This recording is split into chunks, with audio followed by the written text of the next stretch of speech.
Hi friends, I want to read a book to you today. This is one of our favorites. It's called Giraffes Can't Dance. Gerald was a tall giraffe whose neck was long and slim, but his knees were awfully crooked and his legs were rather thin. He was very good at standing still and munching shoots off trees, but when he tried to run around, he buckled at the knees. Now every year in Africa they hold the jungle dance, where every single animal turns up to skip and prance. And this year when the day arrived, poor Gerald felt so sad because when it came to dancing, he was really very bad. The warthogs started waltzing and the rhinos rock and rolled. The lions danced a tango that was elegant and bold. The chimps all did a cha-cha with a very Latin feel. And 8 baboons then teamed up for a splendid Scottish reel. Gerald swallowed bravely as he walked out toward the floor, but the lions saw him coming and soon they began to roar. "Hey, look at clumsy Gerald," the animals all sneered. "Giraffes can't dance, you silly fool. Oh, Gerald, you're so weird." Gerald simply froze up. He was rooted to the spot. "They're right," he thought. "I'm useless. Oh, I feel like such a clot." So he crept off from the dance floor and he started walking home. He'd never felt so sad before, so sad and all alone.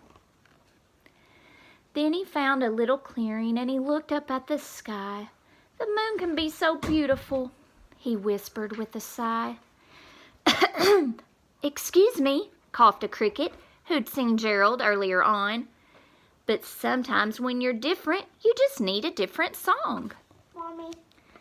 Listen to the swaying grass and listen to the trees. To me, the sweetest music is those branches in the breeze. So imagine that the lovely moon is playing just for you. Everything makes music if you really want it to. With that, the cricket smiled and picked up his violin. Then Gerald felt his body do the most amazing thing.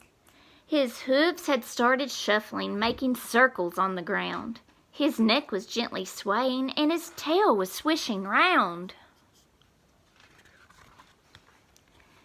He threw his legs out sideways and he swung them everywhere.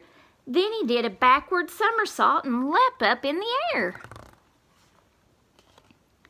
Gerald felt so wonderful, his mouth was open wide. "I'm dancing, yes, I'm dancing, I am dancing," Gerald cried.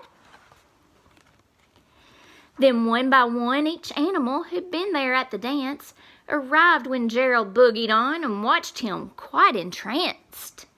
They shouted, "It's a miracle, we must be in a dream. Gerald's the best dancer that we've ever seen." "How did you learn to dance like that? Please, Gerald, tell us how." But Gerald simply twirled around and finished with a bow. Then he raised his head up and looked up at the moon and stars above. "We all can dance," he said, "when we find music that we love." I hope you enjoyed. You all have a great day.